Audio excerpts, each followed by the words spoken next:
Anda masih bersama Kompas Petang, Saudara. Ketua DPP Partai Kebangkitan Bangsa Daniel Johan menyebut PKB belum tentu mendukung penuh Prabowo Subianto jika posisi calon wakil presiden tidak diberikan kepada Ketua Umum PKB Muhaimin Iskandar.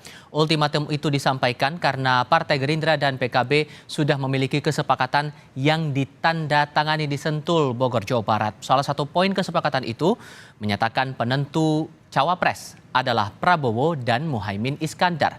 Jika kesepakatan itu diubah, maka PKB akan membahas ulang arah dukungannya di internal partai. Usai bakal calon Presiden Prabowo Subianto mengumumkan nama Koalisi Indonesia Maju, PKB menyatakan pengumuman nama koalisi tidak melalui diskusi. Tak hanya itu, PKB kembali menyatakan koalisi masih dinamis. Kita akan diskusikan hal ini bersama dengan para narasumber apakah PKB membuka opsi untuk keluar koalisi. Dan kita sudah bergabung dengan 3 narasumber saat ini bersama Wakil Sekjen PKB Saiful Huda, kemudian Ketua DPP Partai Amanat Nasional Saleh Partaunan Daulay, dan pengamat politik yang juga Direktur Parameter Politik Indonesia Adi Praitno. Selamat sore semuanya, apa kabar? Selamat sore. Terima kasih semuanya sudah bergabung bersama kami. Saya mulai ke Pak Saiful dulu kalau begitu. Atas perubahan nama koalisi awalnya KKIR, Koalisi Kebangkitan Indonesia Raya, menjadi Koalisi Indonesia Maju KIM, PKB nyaman tidak dengan pergantian nama ini?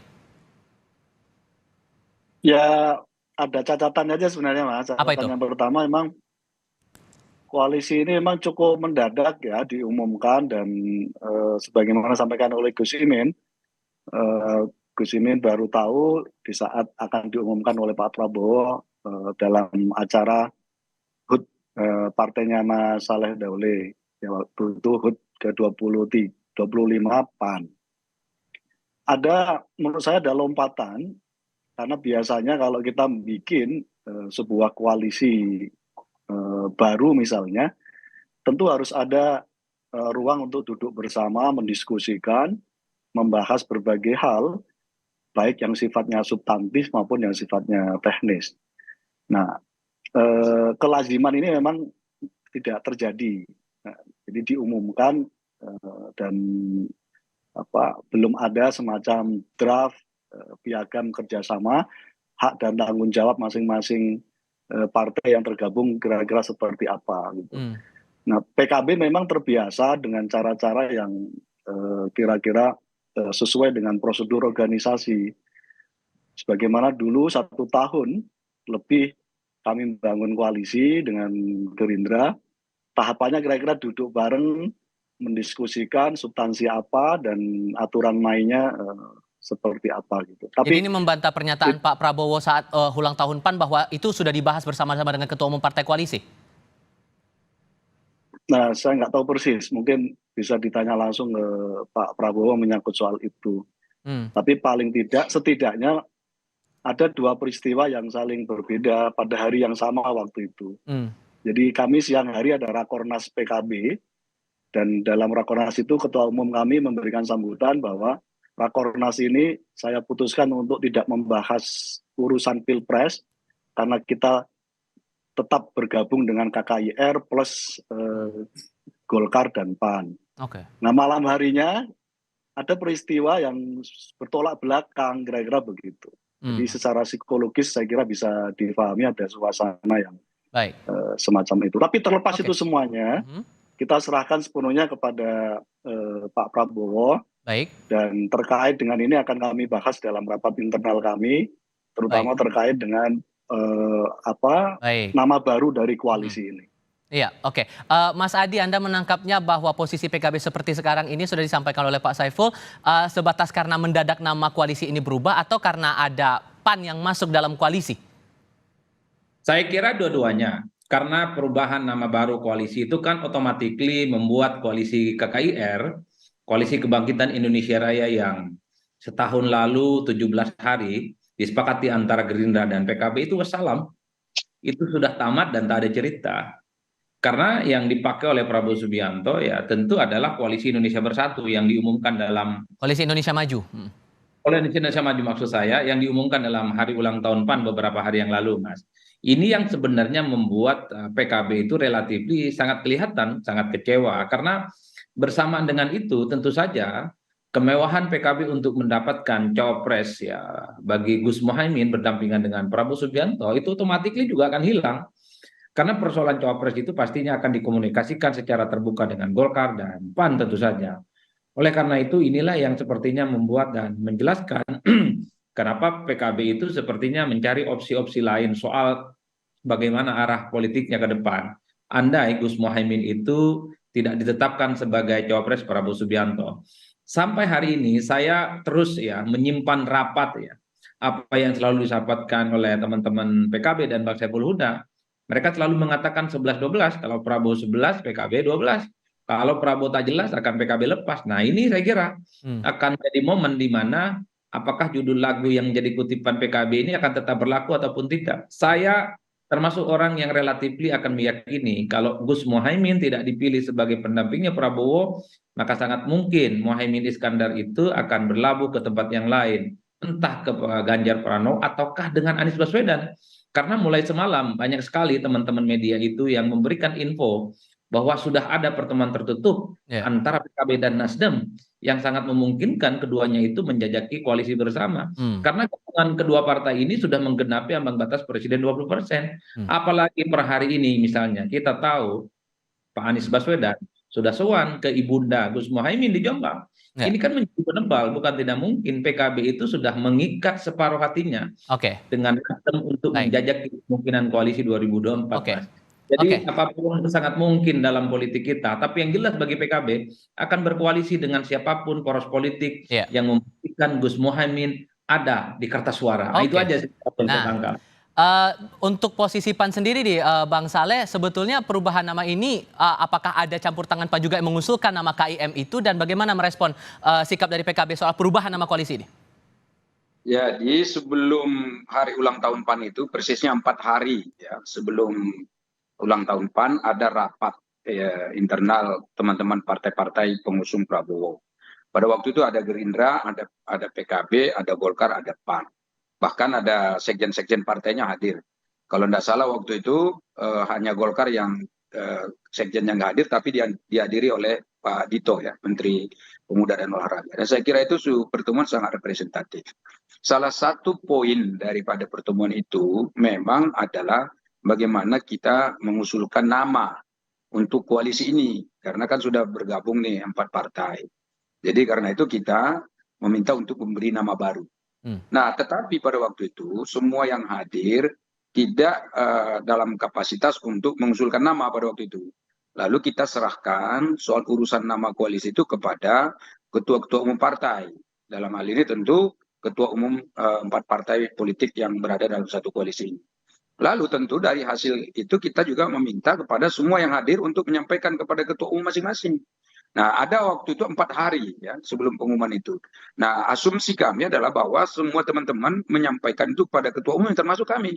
Kami yang hadir tentu langsung melaporkan hal ini kepada ketua umum Partai Amanat Nasional. Nah, lalu dari situ mungkin ada pembicaraan baik langsung maupun tidak langsung. Nah, kemudian pada hari ulang tahun PAN itu kita mendengar sudah ada pembicaraan antara masing-masing ketua umum dan menyetujui nama dari koalisi adalah Koalisi Indonesia Maju. Nah, termasuk PKB.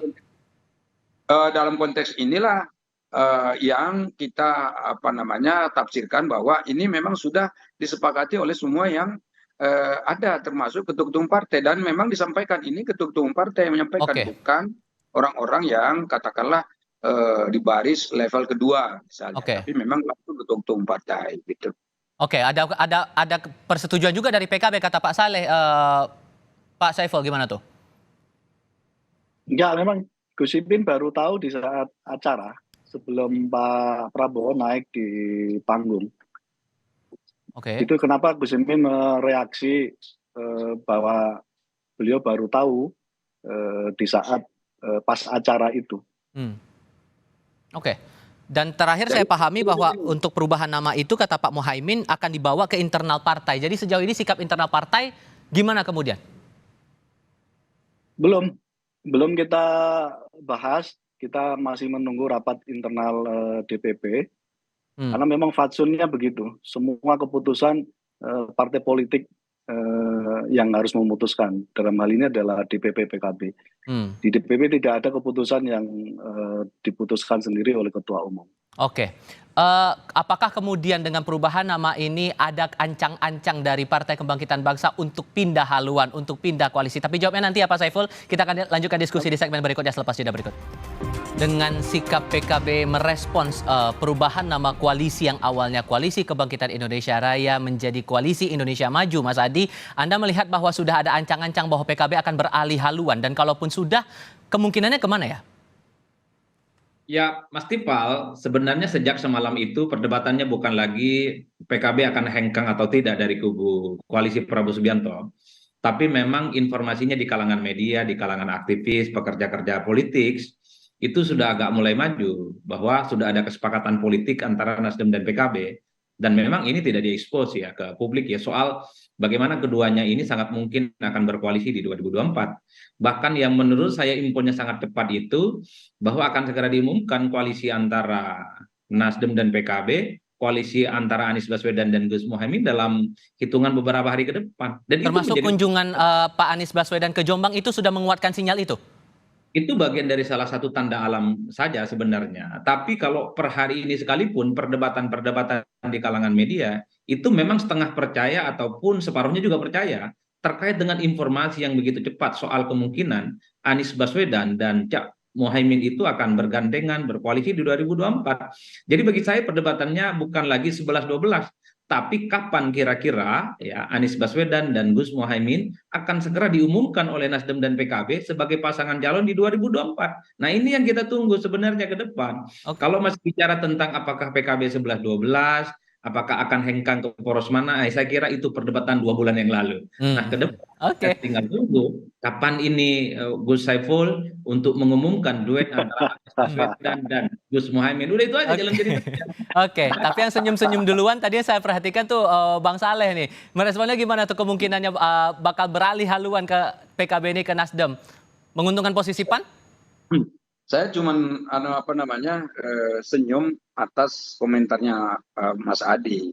Mas Adi ini memang agak sedikit lebih maju lah dari kita dalam menafsirkan fenomena politik yang belakangan terjadi. Tetapi kami di Koalisi Indonesia Maju atau di 4 partai dan ditambah PBB ini merasa bahwa kita masih solid lah, insya Allah ya, karena memang niatnya baik. Niat kita sebetulnya bukan hanya sekedar mencari cawapres, tetapi memenangkan pilpres yang akan datang itu. Oleh karena itu tentu masih ada cukup waktu untuk memikirkan secara komprehensif dan bersama-sama untuk bagaimana kita mencari pasangan capres dan cawapres yang paling otoritatif untuk memenangkan pertarungan itu. Nah, kalau misalnya ada tafsir-tafsir seperti itu ya tentu kami di koalisi ini, terutama kami dari Partai Amanat Nasional, merasa bahwa Muhaimin Iskandar atau Caimin itu adalah orang yang sangat komitmen dengan apa yang sudah disepakati bersama. Dan karena itu kami merasa bahwa kebersamaan kami dengan PKB ini akan berlanjut, dan insya Allah perjuangan yang akan kami lakukan ini akan menghasilkan hasil yang terbaik, bukan hanya untuk seluruh anggota koalisi ini dari partai-partai yang ada. Tapi bukankah ini akan menguntungkan posisi Partai Amanat Nasional juga yang mengusung nama Pak Erick Thohir untuk maju sebagai bakal cawapres pasangannya Pak Prabowo? Jadi kalau kami di PAN itu tetap menghormati semua usulan cawapres yang ada.